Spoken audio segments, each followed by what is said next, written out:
Good evening students. तो पिछले class में हम लोग एरर जो कम्बिनेशन ऑफ एरर हम जब पढ़ रहे थे तो उसमें हम लोगों ने पहला जो केस था वो देखा था और वो क्या था, एरर ऑफ सम और डिफरेंस। उम्मीद है कि तुम्हें पूरा समझ में आ गया होगा। हम आगे बढ़ते हैं। ठीक, कॉम्बिनेशन ऑफ एरर में एरर ऑफ ए प्रोडक्ट और a question. Combination of errors.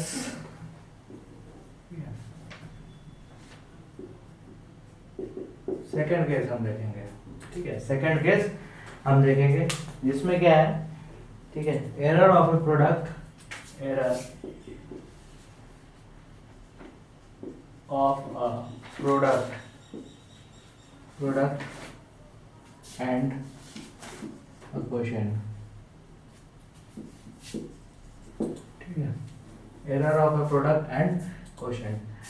तो हम यहाँ पे देखेंगे सेम तरीके से हम पहले भी हम बोल रहे थे क्या चीज की, दो फिजिकल क्वांटिटी है, ठीक है, ए और बी, और इसको मेजर किया गया। अब देखो यहाँ पे हम पहले इसके पहले क्या कर रहे थे, एडिशन कर रहे थे ना, और एडिशन और सब्ट्रैक्शन कर रहे थे। तो एडिशन और सब्ट्रैक्शन में अगर हम देखेंगे कि दो फिजिकल क्वांटिटी सेम ही होना चाहिए तभी हम ऐड कर सकते हैं और सब्ट्रैक्ट कर सकते हैं, लेकिन यहाँ पे ये डिफरेंट डिफरेंट भी हो सकता है। ठीक है, इस केस में ये डिफरेंट डिफरेंट भी हो सकता है। क्यों ऐसा, तो हम देखेंगे कि जैसे मान लो कि मास पर यूनिट वॉल्यूम, मास पर यूनिट वॉल्यूम, ठीक है, ये भी एक क्या है, एक फिजिकल क्वांटिटी होता है जिसको हम क्या कहते हैं, डेंसिटी कहते हैं। ठीक है, डेंसिटी हम इसको कहते हैं। क्लियर। तो यहाँ पे एक फिजिकल क्वांटिटी है, ये दूसरा फिजिकल क्वांटिटी है, सेम भी हो सकता है, डिफरेंट भी हो सकता है, समझे, लेकिन हम बेसिकली अभी डिफरेंट ही लेके इसको चल रहे हैं। तो इसको मेजर कर रहा है, ठीक है, ये हमारा फिजिकल क्वांटिटी है और ये भी हमारा फिजिकल क्वांटिटी है। अब हम मेजरमेंट कर रहे हैं, तो मेजरमेंट कर रहे हैं तो मेजरमेंट में इसके एरर आएगा ना कुछ, तो हमारा एरर जो भी हमारा मेजर्ड वैल्यू आया वो कितना आया, ए प्लस माइनस डेल्टा ए, समझे, ये हमारा क्या मेजर्ड वैल्यू है। और इसमें देखो ये ट्रू वैल्यू है और ये क्या है, उसमें जो भी एरर है। सेम उसी तरीके से ये क्या होगा, b plus minus delta b, समझे कि नहीं। अब देखो हमें एरर निकालना है इस दोनों के प्रोडक्ट में, समझे, इस दोनों के प्रोडक्ट में हमें एरर निकालना है। जैसे मान लो कि हम मास कैलकुलेट किए और वॉल्यूम कैलकुलेट किए, तो मास कैलकुलेट किए तो इसमें कुछ ना कुछ एरर आया, और वॉल्यूम कैलकुलेट किए तो इसमें कुछ ना कुछ एरर आया। तो जब हम इसको डिवाइड कर रहे हैं, यानी कि ये क्वोशिएंट वाला सिस्टम है, ठीक, तो हमारा जो है डेंसिटी आ रहा है कैलकुलेट करके, तो उसमें कुछ ना कुछ एरर होगा ना, तो वो एरर कितना होगा वो हम कैसे निकालेंगे, तो यही चीज हमें यहाँ पे पढ़ना है। ठीक, अब देखो जैसे मान लो कि हम ये वाला जो केस है ना इसको हम देखते हैं। ठीक है, क्वोशिएंट वाला जो केस है ना ये तुम घर पे ट्राई करना। ठीक है, वैसे ये इंपॉर्टेंट उतना नहीं है, ये वाला जो है प्रोडक्ट वाला जो केस है हम इसी को सिर्फ देखेंगे। तो हम देखेंगे यहाँ पे, जैसे मान लो कि हमारा जो रिजल्ट है z equal to A into B आया, या फिर z इक्वल टू हम ए भी ऐसे लिख रहे हैं। तो देखो इस फिजिकल क्वांटिटी को मल्टीप्लाई किया गया, इससे मल्टीप्लाई किया गया, तो हमारा रिजल्ट हमारा आ रहा है ये, तो इसमें भी कुछ ना कुछ एरर होगा ना, तो एरर कितना होगा, तो z plus minus delta z, delta z हमारा रिजल्ट में है वो एरर आ रहा है। अब देखो यहाँ पे a के जगह पे हम इसको रखेंगे, तो a plus minus delta a, समझे, b के जगह पे हम इसको रखेंगे b plus minus delta b, हम ऐसे रख दिए। फिर हम इसको सॉल्व करेंगे, तो a एक बार ये लेंगे साथ में और लिखेंगे b plus minus delta b, और एक बार हम इसको लेंगे plus minus delta a, b plus minus delta b, समझे।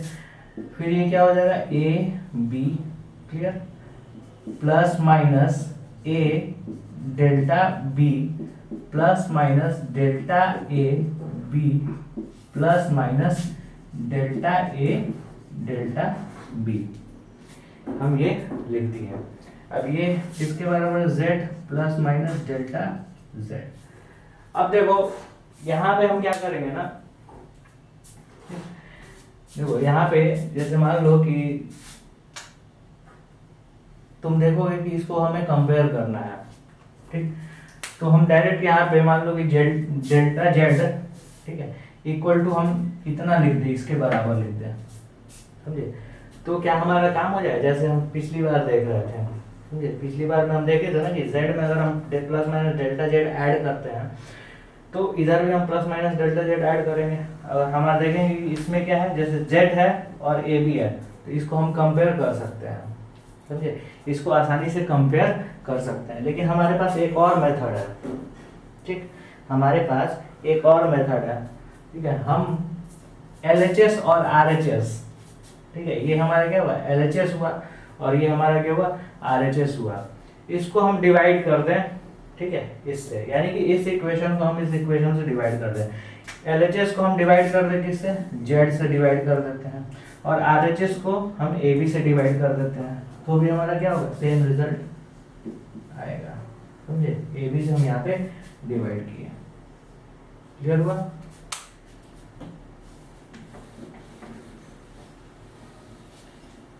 अब जब हम आगे देखेंगे क्या होगा ये, तो ये हमारा हो जाएगा 1 plus minus delta z upon z equal to 1 plus minus a delta b upon A B plus minus delta A B upon A B plus minus delta A delta B upon A B, clear.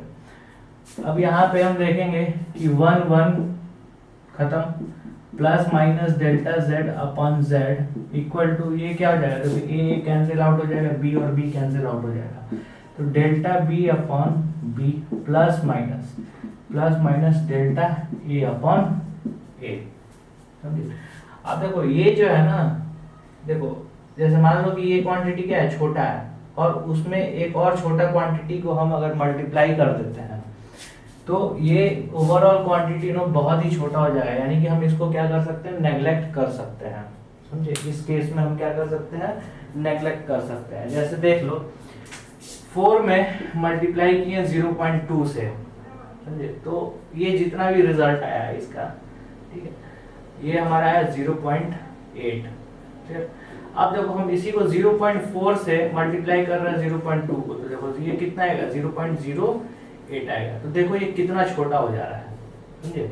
तो ये भी छोटा है और ये भी छोटा है, तो इस ये बहुत ही छोटा हो जा रहा है और हम इसको क्या कर सकते हैं, नेग्लेक्ट कर सकते हैं। तो ये क्या हो जाएगा, ठीक है, इक्वल टू 0 हम इसको माने, समझे। 0 मानने के बाद से हमारा जो रिजल्ट आया यहाँ पे, delta z upon z equal to delta b upon b plus delta a upon a, समझे।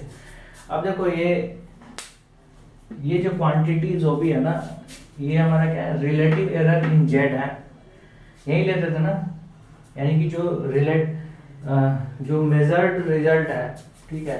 जैसे मान लो कि ये क्या है, कंबाइन करने के बाद से जो रिजल्ट आ रहा है ना, उसकी बात कर रहे हैं। तो ये क्या है, रिलेटिव एरर इन z है, ये क्या है, रिलेटिव एरर इन b है। यही पढ़े थे ना, रिलेटिव एरर क्या होता है, delta b upon b, delta a upon a, समझे। तो ये क्या है, relative error in b, relative error in a और रिलेटिव एरर इन z। तो यहाँ पे तुम देख रहे हो ना कि जैसे ही हम प्रोडक्ट कर रहे हैं, प्रोडक्ट का मतलब दो फिजिकल क्वांटिटी का अगर हम प्रोडक्ट ले रहे हैं, तो उसमें जो एरर आ रहा है, ठीक है, उसके रिजल्ट में जो एरर आ रहा है, एरर का मतलब रिलेटिव एरर की हम बात कर रहे हैं कि उसके रिजल्ट में जो रिलेटिव एरर आ रहा है वो किसके बराबर है, तो इंडिविजुअल रिलेटिव एरर के सम के बराबर है, समझे। इंडिविजुअल रिलेटिव एरर के सम के बराबर है, ठीक। हम फिर से एक बार देखते हैं इसको। अब देखो यहाँ पे प्लस माइनस साइन जो तुम्हारा दिख रहा है ना, ये plus minus sign plus minus sign plus minus sign, तो पिछली बार हम जिस तरीके से बताया था ना कि मैक्सिमम एरर क्या होगा, तो सेम इस तरीके से भी इसमें क्या है, इसमें 4 रिजल्ट आएगा, समझे। इसमें क्या होगा, 4 रिजल्ट आ सकता है, तो मैक्सिमम क्या होगा, तो मैक्सिमम हमारा plus delta B upon B plus delta A upon A, यही हमारा मैक्सिमम होगा। तुम करके देख सकते हो। तो देखो फिर से समझो, हम डायरेक्ट कंक्लूजन पे आते हैं। कंक्लूजन क्या है हमारा, अगर हमारा कोई फिजिकल क्वांटिटी ए है और बी है, इसके मेजरमेंट में इसका जो मेजर्ड वैल्यू वो क्या है, A plus minus delta A, इसका क्या है, A B plus minus delta B. अब देखो हमें क्या करना है ना, इसको हम एक दूसरे को क्या करना है, प्रोडक्ट लेना है, और फाइनल रिजल्ट में कितना हमारा एरर आ रहा है ये हमें कैलकुलेट करना है, समझे। तो फाइनल रिजल्ट में z equal to A B, समझे, z equal to A B. तो इसमें भी हमारा क्या होगा, कुछ ना कुछ एरर आएगा ना, जब इसमें एरर है और इसमें एरर है तो इसमें भी हमारा कुछ ना कुछ एरर आएगा। तो इसमें एरर कितना आएगा ये हम यहाँ पे हम देख चुके हैं, जो भी सॉल्यूशन किए हैं वो हम देख चुके हैं। तो हम यहाँ पे बोलेंगे कि जो फाइनल रिजल्ट है उसमें जो रिलेटिव एरर आएगा, जो रिलेटिव एरर होगा वो इंडिविजुअल रिलेटिव एरर के सम के बराबर होगा, इंडिविजुअल रिलेटिव एरर के सम के बराबर होगा, समझे, इंडिविजुअल रिलेटिव एरर के सम के बराबर होगा। और ये क्या है, ये हमारा क्या है, relative error in calculation of A, ठीक है। और ये क्या है, relative error in calculation of B. ये क्या है, relative error in calculation of product of two quantities, ठीक। तो इसका स्टेटमेंट लिखा हुआ है कि when two quantities are multiplied और डिवाइडेड, ठीक है, when two quantities are multiplied and divided the relative error in result is the sum of relative error in multipliers, ठीक। तो ये तुम समझ गए हो, क्लियर। तो ये हमेशा ध्यान में रखना है। अब देखो इस पे क्वेश्चन कैसे आते हैं। तो इस पे क्वेश्चन जो भी है एग्जांपल नंबर 2.9 तुम देखोगे, समझे। एक बार तुम लोग कोशिश करना इस क्वेश्चन को, समझे। पढ़ाई पड़ता, हाँ क्लास होता। हाँ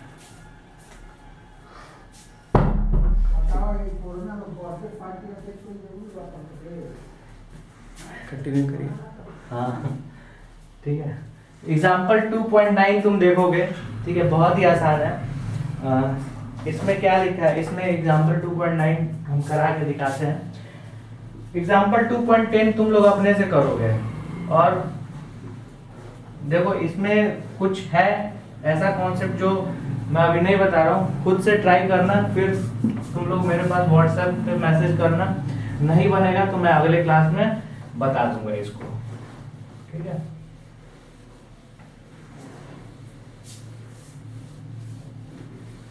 तो एग्जाम्पल 2.9 देखो, ऐसे ही आसान आसान क्वेश्चन आता है, बोर्ड में भी आता है और कंपटीशन में भी ऐसे ही आसान आसान क्वेश्चन आता है। The resistance R equal to V I, R equal to V upon I दे रखा है, वेयर V का जो है मेजर्ड वैल्यू क्या है 100 प्लस माइनस 5 वोल्ट, समझे। और I जो है वो क्या है 10 प्लस माइनस 0.2 एम्पियर है। तो find the percentage error in R, ठीक है। यहाँ पे हमें क्या निकालना है, परसेंटेज एरर इन R निकालना है, समझे। To find we have to find percentage error in R। तो यहाँ पे हम देखेंगे कि प्रोडक्ट हो या फिर क्वोशिएंट हो, ये दोनों में हमारा सेम रिजल्ट आएगा, ठीक है। मैंने प्रोडक्ट वाला करके दिखाया, क्वोशिएंट वाला तुम खुद से प्रैक्टिस कर सकते हो, ठीक है। बहुत आसान है, ठीक है, खुद से एक बार करके देखना कि होता क्या है, ठीक है। जो रिजल्ट है वो क्या आता है तुम खुद से एक बार करके देखना, नहीं आएगा पूछोगे मैं बता दूंगा, समझे। तो आगे क्या, तो यहाँ पे तुम देखोगे, जैसे मान लो कि हमारा जो R जो है रिजल्ट है ना, ठीक है। R क्या है, देखो रेजिस्टेंस है, लेकिन ये R क्या है, इस दोनों का रिजल्ट है ना। तो हम इसको ऐसे लिख सकते हैं ना, delta R upon R, relative error in calculation of resistance is equal to relative error in calculation of V plus relative error in calculation of I। समझे? और हम यहाँ पे इसको हम कैलकुलेट करेंगे। तो कैलकुलेट करेंगे तो देखो क्या है, यहाँ पे 5 है ना, 5 डिवाइड बाई 100। देखो ये ऐसे ही है ना, ये हमारा क्या है, ये डेल्टा ए मीन है, समझे? ये क्या है हमारा a mean, clear? Plus 0.2 divided by 10, समझे? ये हम कैलकुलेट करेंगे और कैलकुलेट करने के बाद से देखो ये क्या आएगा हमारा, ये क्या आएगा, डेल्टा आर अपॉन आर। तो देखो इसको हम कैलकुलेट करेंगे, तो कैलकुलेट करने के बाद से हम जो भी रिजल्ट आएगा उसमें हमें वो जो भी रिजल्ट मिलेगा हमें क्या मिलेगा, रिलेटिव एरर इन आर हमें मिल जाएगा। लेकिन हमें यहाँ पे क्या पूछ रहा है, हमें ये पूछ रहा है कि हमें परसेंटेज एरर बताना है कि इसमें परसेंटेज एरर कितना है। तो हम डायरेक्ट यहीं पे पहले मल्टीप्लाई कर देते हैं इंटू 100। अब इधर हम 100 से मल्टीप्लाई किए तो इधर भी तो हमें 100 से मल्टीप्लाई करना पड़ेगा ना। तो 5 divided by 100 plus 0.2 by 10, clear? अब इंटू 100 हम कर रहे हैं, यहाँ पे क्या हो जाएगा, 5 divide by 100 into 100 plus 0.2 divide by 10 into 100, हम ऐसे कर रहे हैं। तो यहाँ पे हम देखेंगे कैलकुलेशन के बाद क्या आ जाएगा, ये जो है 5% होगा और ये क्या हो जाएगा यहाँ पे 0.2%। तो 0.2 इंटू 10 इक्वल टू कितना हो जाएगा, 5% प्लस 2% इक्वल टू 7%, ठीक है? तो percentage error in calculation of resistance is कितना हो जाएगा, 7% हमारा रिजल्ट आ जाएगा। उसी तरीके से एग्जांपल नंबर 2.10 बनाओगे, ठीक है? एग्जांपल नंबर 2.10 बनाओगे तुम, ठीक है? इसमें देखो क्या है, 2 रजिस्टर ऑफ रेजिस्टेंस R1 दे रखा है और R2 दे रखा है, are connected in series and parallel. Find the equivalent resistance of series and combination. Equivalent resistance तुम्हें फाइंड करना है सीरीज और पैरेलल कॉम्बिनेशन में, समझे? तो ये बहुत ही आसान है, एक बार करके देखना, अगर नहीं बन पाएगा तो मैं तुम्हें बताऊंगा, समझे कि नहीं? अब देखो ये तो हम सीख चुके हैं।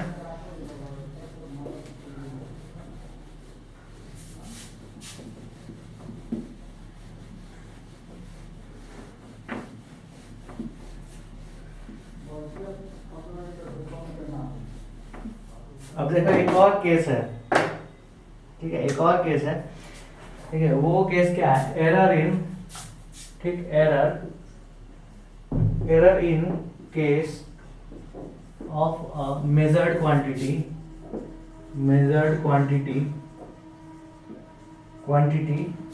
raised to a power, समझे? अब देखो जैसे मान लो कि कोई फिजिकल क्वांटिटी है, समझे? इसका एग्जांपल में वॉल्यूम हो जाएगा। कोई फिजिकल क्वांटिटी है, कोई फिजिकल क्वांटिटी है, मान लो वो क्या है, ए है, और इसके मेजरमेंट में इसका जो मेजर्ड वैल्यू वो क्या है, A plus minus delta A हमारा इसका मेजर्ड वैल्यू है, समझे?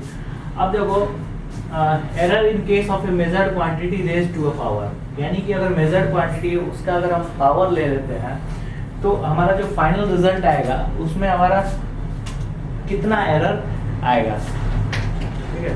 दरवाजा बंद कर दीजिए ना, उसमें हमारा कितना एरर आएगा। तो फॉर एग्जांपल देखो, जैसे मान लो कि अगर हम कोई लेंथ मेजर करते हैं, जैसे मान लो क्यूब है, समझे? क्यूब है और इसका हम क्या है, एक साइड हम मेजर करते हैं, ठीक है?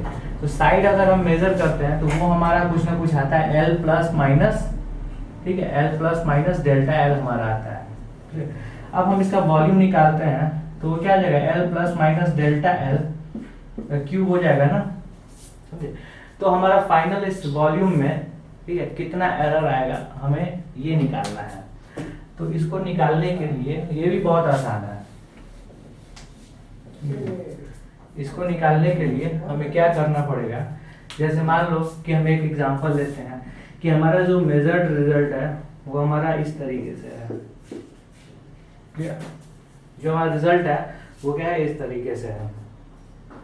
तो हम यहाँ पे वैल्यू रखेंगे ना, a plus minus delta a into a plus minus delta a, समझे। ये किसके बराबर होगा, z plus minus delta z के बराबर होगा।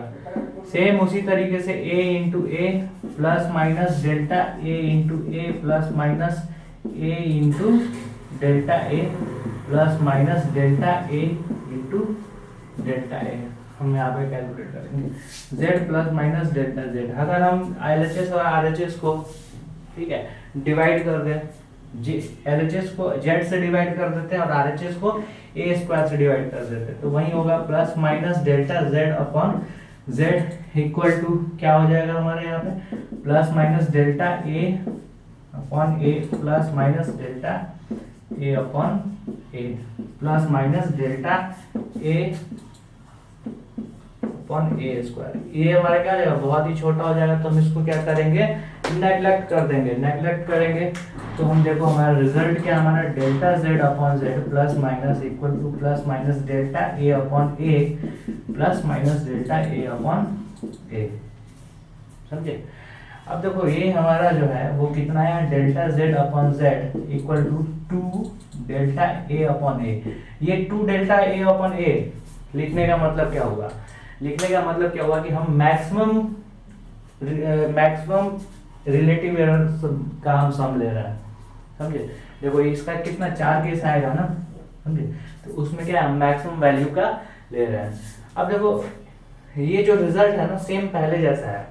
जैसे देखो अगर मान लो कि हम इसको इस तरीके से लिख देते हैं, a इंटू ए लिख देते हैं, तो हमारा क्या होता है, इसको हम पहले वाला केस से अगर देखते हैं तो डेल्टा z अपॉन z, ठीक है, delta z upon z equal to क्या होता है, delta a upon a plus delta a upon a, और ये क्या हो जाता है हमारा 2 डेल्टा a अपॉन a। तो ये कोई बहुत नया केस नहीं है, पहले का ही क्या है, ये जनरलाइज्ड है, ठीक है। इसके पहले वाला जो था वो जनरलाइज्ड था, जनरलाइज्ड केस था, यानी कि a क्यूब अगर तुम लोगे, ठीक, a क्यूब ले, z इक्वल टू तुम a क्यूब ले रहे हो तो क्या हो जाएगा, डेल्टा z अपॉन z, यानी कि कैलकुलेशन इन हम यहाँ पे कैलकुलेशन इन अगर z निकालेंगे, ठीक है, कैलकुलेशन अगर हम z में करेंगे तो इसमें का जो रिलेटिव एरर होगा वो किसके बराबर होगा, तो 3 into delta a upon a के बराबर होगा, यानी कि 3 into relative error in measurement of a के बराबर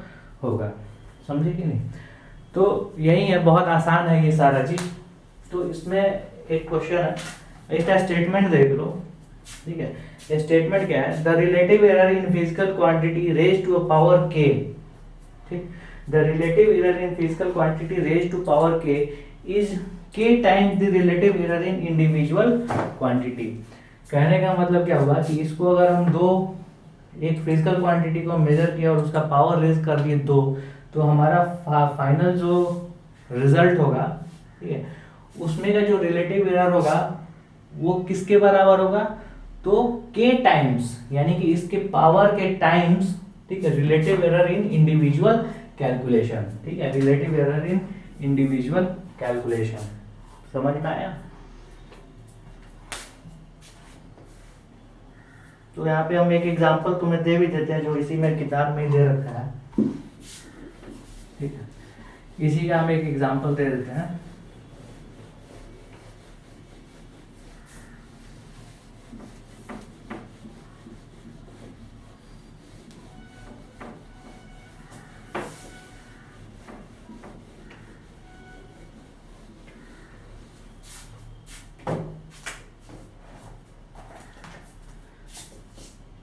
अगर z इक्वल टू हमारा दे रखा है a to the power p, b to the power q और c to the power r, तो देखो ये हमारा क्या है, ये एक फिजिकल क्वांटिटी, ये भी फिजिकल क्वांटिटी और ये भी फिजिकल क्वांटिटी है, समझ में आया। अब इसमें कुछ ना कुछ एरर है, इसमें भी कुछ ना कुछ एरर है और इसमें भी कुछ ना कुछ एरर है, तो हमारा फाइनल रिजल्ट में एरर कितना आएगा, समझे। तो इसमें जो एरर है, ए में जो एरर है वो क्या है, a plus minus delta a, B में कितना है, a b plus minus delta b, और c में कितना है, C plus minus delta C. तो हमारा जो हम लेंगे रिजल्ट वो क्या होगा, यानी कि relative error in final calculation is equal to P times the relative error in A plus Q times the relative error in B plus R times the relative error in C. तो हमें इस तरीके से ये calculation करना है। तो तुम एग्जांपल नंबर 2.10, 2.11 और 2.12 बनाने की कोशिश करोगे, समझे। अगर नहीं बनेगा तो हम अगले क्लास में बताएंगे, और खासकर एग्जांपल 2.10 और 2.12 में तुम्हें खासकर प्रॉब्लम होगा, तो वो हम डिस्कस करेंगे। और अभी अगले क्लास में हम पढ़ेंगे सिग्निफिकेंट फिगर्स। तब तक के लिए हम इस वीडियो को 3 दिन के लिए, मतलब इसके पहले का जितना भी वीडियो है ना, उस वीडियो को हम 3 दिन के लिए तुम्हारे लिए अवेलेबल करा दे रहे हैं। क्वेश्चंस मिलने अब शुरू होंगे, और इसको वीडियो को देखना है और क्वेश्चंस करने हैं और रिवाइज करना है। ठीक है, थैंक यू।